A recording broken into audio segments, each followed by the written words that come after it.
Well, good day, my friends. We are coming to you from Scottsdale, Arizona. We're back at Green Acre Cemetery today. We've been here in the past to visit the great wrestler Eddie Guerrero and TV infomercial king Don Lapre.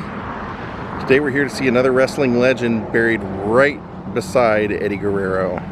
Daze with Jordan the Lion begins now.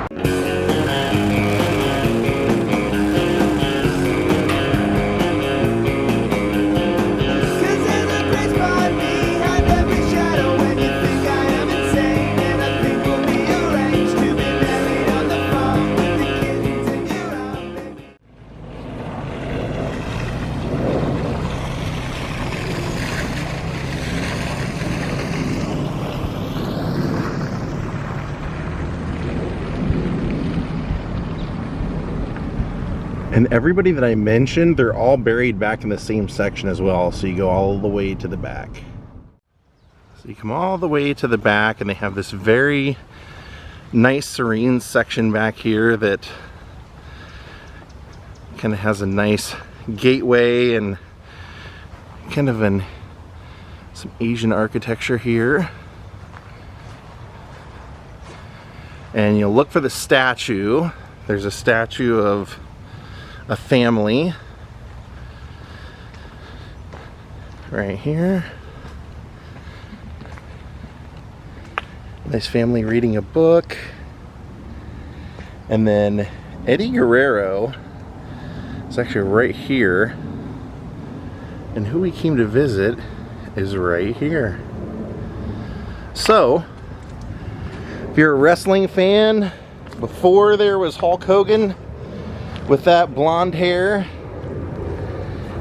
there was the man that he used to drive for, Wayne Coleman, man that we knew as Superstar Billy Graham.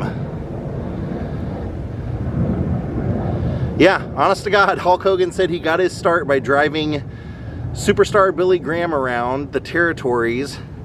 That's where he got the idea for the big jacked body and the gold hair.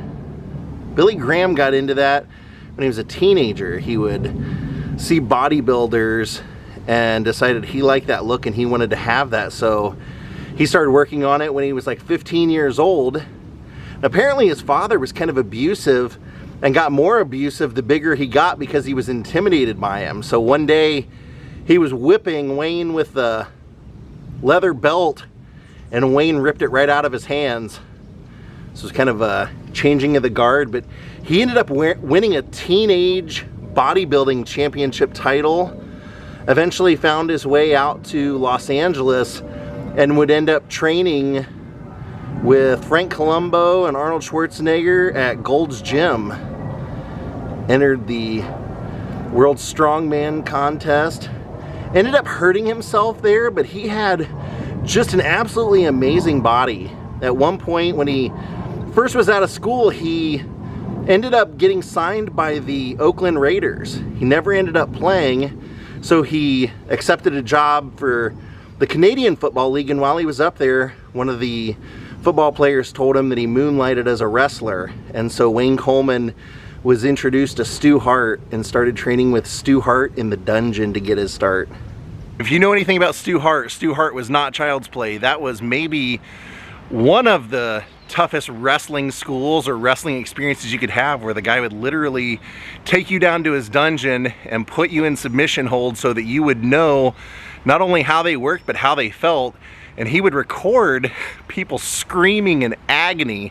So this was a very well-known place, but Billy Graham excelled, ended up becoming a wrestler and started wrestling for the AWA, because at the time in the 70s, wrestlers weren't real jacked. They weren't like bodybuilder figures like they are now, but Billy Graham was, and he was one of the first to bring that into wrestling, where guys would really want to look good. And Billy did. He had that tie-dye shirt and he had the golden hair and he could talk. He was a great interview, and that separated him from just about everybody.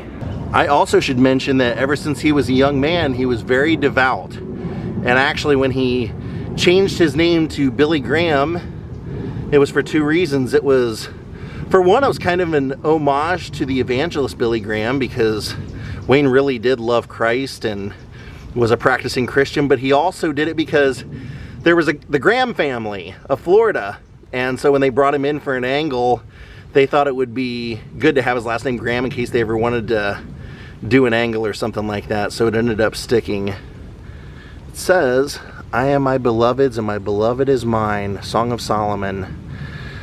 And then at the bottom, I love this. Underneath their photo, it says, "Oh, can't you see that you were born to stand by my side, and I was born to be with you? You were born to be my bride. You're the other half of what I am. You're the missing piece, and I love you more than ever with a love that doesn't cease." Bob Dylan. And life for us begins, it says.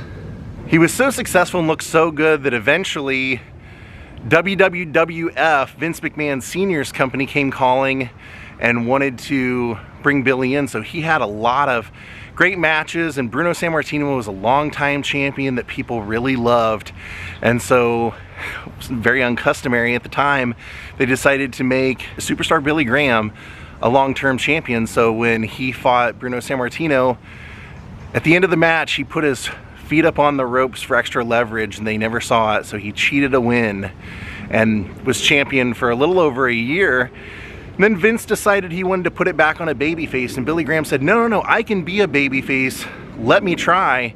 And Vince said, I don't think people will buy it, and didn't want to do it. And he said, I already promised Bob Backlund that he was going to be the champion next. And Bob Backlund will even tell a story that they were trying to try and take it away from him, and said, well, in order to be the champion, you have to put down a pretty big deposit to make sure we get the belt back. And he told Vince at the time, do you want it in cash or check?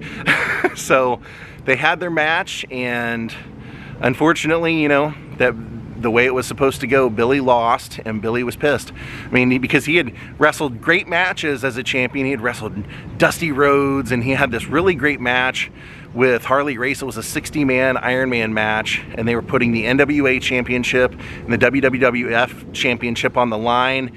The first, it was like a 3-count or a 3, pinfall match, and the first one, Superstar Billy Graham got a submission on Harley Race, then Harley pinned him, and then right as they were coming up on that 60-minute mark, Harley had Superstar Billy Graham in a sleeper, and as he fell to the mat, the time ran out, and there was no decision. So neither championship, they were going to unify them, neither one got unified, and that's how they kept kayfabe. But he was so mad that he didn't get a chance to be a babyface, and he was so mad that they put the title on Bob Backlund that he, later on that year in the company, just decided to leave altogether.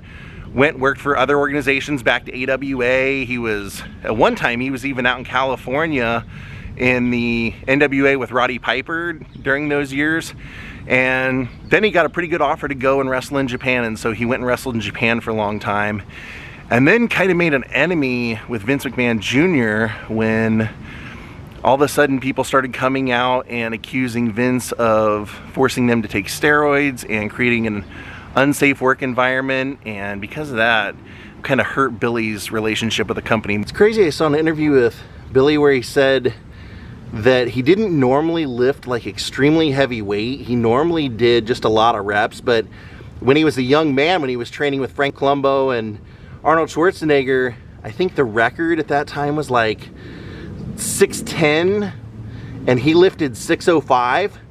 But then later on in the WWE or WWF, they asked him to do kind of a gimmick where he was lifting 500 pounds, and he said, I don't do that.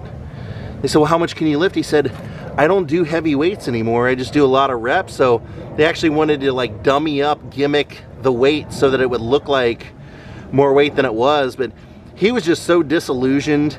After he had his initial championship run, he really kind of never forgave the company for taking it away from him. So even when they tried to bring him back, he was supposed to go out there, I think, as Billy Graham, but he ended up walking out there as a karate expert, and he had never taken a karate lesson in his life. And he said he had lost a lot of his bulk. He was down to just being really, really defined, and the character just didn't really go over.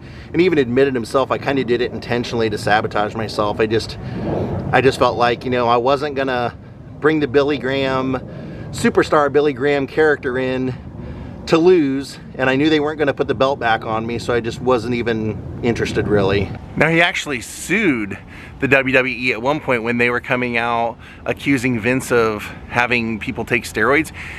He came out and sued him and said that he also was forced to take steroids against his will, and well, probably not against his will, I mean, but if he wanted to keep his career. And part of the reason that it wasn't successful is because he was already doing steroids before that, so they ended up dropping it. And even though he kind of always had sour feelings towards the company, he would come back several times. He was back 4 times before they finally brought him back a 5th time, just on a Legends deal, which is nice because they basically pay you to make appearances and things like that. And I know he didn't have a lot of money at the end of his life. They were doing fundraisers for his medical expenses. He had a lot of health issues at the end of his life, and now he rests here in Scottsdale. He was raised here in this area, so here he is back home. So he is, or was, a WWE Hall of Famer, except 5 years after he was inducted into the Hall of Fame, he was released from his consulting position with the company.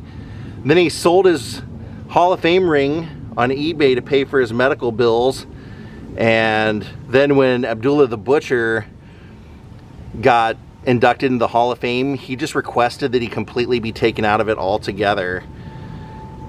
He was mad because he felt like Abdullah the Butcher never even wrestled in the promotion, so if he was going to get a Hall of Fame ring, it really didn't matter, and he requested to be taken out. So actually, I guess Billy Graham, even though it wasn't listed on a lot of the places, he actually was married before Valerie and had 2 children, and he and Valerie couldn't have children. So here is his final resting place. And then I mentioned that Eddie Guerrero is here. Eddie is right down here. Also one of the most famous wrestlers of his day. Latino Heat. I loved him on WCW. I love that people bring things out here like belts and stuff, but don't cover his headstone. You know, have a little bit of class. So why don't we do this? Why don't we put that right there, because it's Eddie Guerrero's headstone, not WWE's. This, I was shocked. The first time I came out here, it was a dual stone. It was Edward Gory Guerrero and Vicky Guerrero, his wife. And then maybe 2 years later, I came back here to visit Don Lapre, and I walked over here, and now it was just a singular stone. Vicky has been remarried, and so apparently she is not planning on being buried here. But the great Eddie Guerrero, Daddy, you are a champion of our hearts, always and forever. Your memories will never be forgotten. What a good man. Great wrestler. Great wrestler. It was sad. Died in his hotel room while he was out doing a tour with WWE. Rest in peace, superstar Billy Graham. We will see you all next time. Have a great night. God bless Billy Graham, and goodbye.